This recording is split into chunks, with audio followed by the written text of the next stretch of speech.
Hello friends, मैं pilot हाँ। सुमित आपका स्वागत करता हूँ अपनी इस वीडियो में। तो आज इस वीडियो में एएलपी के कुछ स्टडी मटेरियल के बारे में बात करनी है कि क्या होते हैं। मेरे साथ में नितेश भाई हैं, हितेश भाई हैं जिनका न्यूली अपॉइंटेड हुए हैं एएलपी पे, है ना। तो उनसे बात कर लेते हैं। तो हितेश भाई, चलिए आपसे कुछ पूछते हैं जो कि जो भी हो एक्चुअल हो, जैसा आपको लगता हो वैसा ही बताइएगा, ऐसा नहीं कि कुछ भी बनावटी हो। तो मैं स्टडी मटेरियल के बारे में जैसे आपसे पूछना चाहता हूँ कि आपको कौन सी बुक्स आपको ज़्यादा अच्छी लगती है, कि जैसे कि आपको क्या लगा आपकी सक्सेस में कि जीएस और ये सब की बुक्स के कुछ नेम्स बताइए आप। जीएस के लिए लूसेंट हो गया है। लूसेंट लूसेंट है जो थ्योरेटिकल जो आता है, और ऑब्जेक्टिव वाला आता है जो है। ऑब्जेक्टिव के लिए, और दोनों है। थ्योरेटिकल के लिए भी है और ऑब्जेक्टिव के लिए भी है। दो दो किताब है उसमें। अच्छा, ये आपकी जीएस में हो गई। उसके बाद जीएस दूसरा जैसे क्या जीएस है, में एसपीडी हो गया भी। स्पीडी हो गई। हाँ। और जीएस के अलावा जैसे टेक्निकली में या और टेक्निकली के लिए अरिहंत के जो आता है टेक्निकल मैथ। अरिहंत का टेक्निकली मैथ, मैथ नहीं आता मैथ है। नहीं, हाँ सॉरी। टेक्निकल के लिए ट्रेड के लिए आता है, फीटर का, इलेक्ट्रॉनिक्स का, इलेक्ट्रिकल का आता है अच्छा, अरिहंत अकॉर्डिंग का। टू ट्रेड आ जाती है अरिहंत का। तो एएलपी के लिए वैसे कंबाइंड में आ जाता है। हाँ, कंबाइंड में आ जाता है एलपी के लिए। तो अरिहंत का जो आता है, हम्म, तो ये आपकी हो गई टेक्निकली अरिहंत है। और हम्म। आपकी दूसरी कोई बुक्स जैसे जिसको आप कहो सोच रहे हो कि अभी जो सही है या अच्छा है उसमें पढ़ना। जो अरिहंत अरिहंत का है जो ठीक है, ट्रेड के अनुसार होता है उसमें। एएलपी के लिए है। एलपी के लिए है। अच्छा, तो वैसे आपने किस ट्रेड से किया आईटी? वायरमैन। वायरमैन से। तो वायरमैन के भी जो है वो अप्लाई कर सकते हैं एएलपी पोस्ट के हाँ लिए, हाँ हाँ, है कर ना। सकते हैं। तो टेक्निकली आपकी अरिहंत हो गई। आपका अगर जीएस की बात करें जाए तो स्पीडी हो गई, लूसेंट हो गई।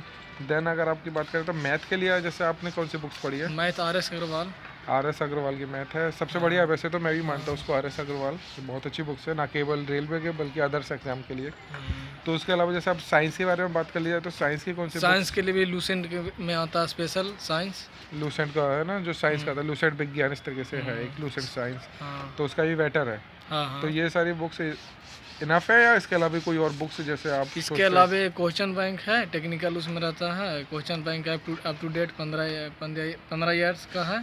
क्वेश्चन यूनिक का बैंक, है। हाँ। क्वेश्चन बैंक रेलवे का है। उसमें भी टीसी, सीसी, एएलपी आते हैं। अच्छा, हाँ। देन इसके अलावा आपको एक और चीज़ मैं पूछना चाहता हूँ, जैसे जनरल नॉलेज के लिए जैसे जो अपडेट क्वेश्चन आ जाते हैं करंट अवेयरनेस तो का, सामान्य ज्ञान दर्पण अच्छा तो होता है। सामान्य ज्ञान दर्पण। तो मैं अपना एक पर्सनली एक्सपीरियंस मैं आपको बताऊं कि मैंने भी जब सामान्य ज्ञान दर्पण पढ़ता था तो कभी डेली नहीं पढ़ता था। जैसे जब भी एग्जाम हुआ करते थे ना, तो उस एग्जाम होने से नियरेस्ट 6 मंथ की मैं सामान्य ज्ञान दर्पण उठा लिया करता था लाइब्रेरी में जाके। तो उसमें एक पेज आता था जिसमें कि आपका पूरा है ना, उस पेज पे अवेयरनेस आ जाती थी कि आपके इस मंथ में लेटेस्ट क्या क्या हुआ। उस एक पेज पे पूरी बुक्स पढ़ने की ज़रूरत नहीं पड़ती थी। उस एक पेज का मैं नाम भूल रहा हूँ कि क्या हुआ करता था, तो मैं आपको बता दूंगा कमेंट सेक्शन में उसके बारे में। तो आप वो 6 महीने के वो करीब नियरेस्ट 2 पेज होते हैं, उसको आप पढ़ लीजिए मेरा सोचने में। और बाकी हाँ, अगर आपको पूरी ऐसा जो बुक्स, भी कंटिन्यू जो लड़का स्टूडेंट पढ़ रहा तो है, जो महीने महीने पढ़ना चाहिए, तब इससे जो ज़्यादा हाँ। होता है और अगर उसमें। बेटर आपको अच्छा है, अगर आपके पास टाइम ज़्यादा है, तो आप पूरी की पूरी बुक्स पढ़िए सामान्य ज्ञान दर्पण के लिए। सामान्य ज्ञान दर्पण की जो है आपकी करंट अवेयरनेस कंटिन्यू रहेंगी।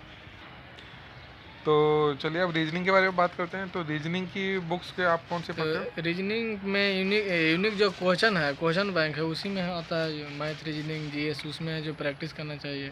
मैथ की और हाँ यूनिक की जो भी क्वेश्चन हाँ बैंक था, तो उसी में रीजनिंग भी आ जाती है। हाँ। और वैसे अगर एक सब्जेक्ट के तौर पर अगर आप रीजनिंग बुक पढ़ना चाहते हैं तो उसमें रीजनिंग बुक आती है एक। जिसमें आपका एक पूरा सिलेबस मिल जाता है, कोडिंग डिकोडिंग, ठीक है ना। उसके अलावा एज रिलैक्सेशन, सीटिंग अरेंजमेंट और ये सारी चीज़ें मिल जाती है। तो एक बुक्स मिल जाती है ना, तो उसमें आपको क्या होता है, सिलेबस के अकॉर्डिंग आपको सॉल्व करना आ जाता है, किस तरीके का सिलेबस है, क्या है क्राइटेरिया सिलेबस का।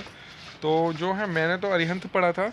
तो देखिए आप भी हो सके तो अरिहंत पढ़ लीजिए, या जो भी बुक्स आपको अच्छी लगती है।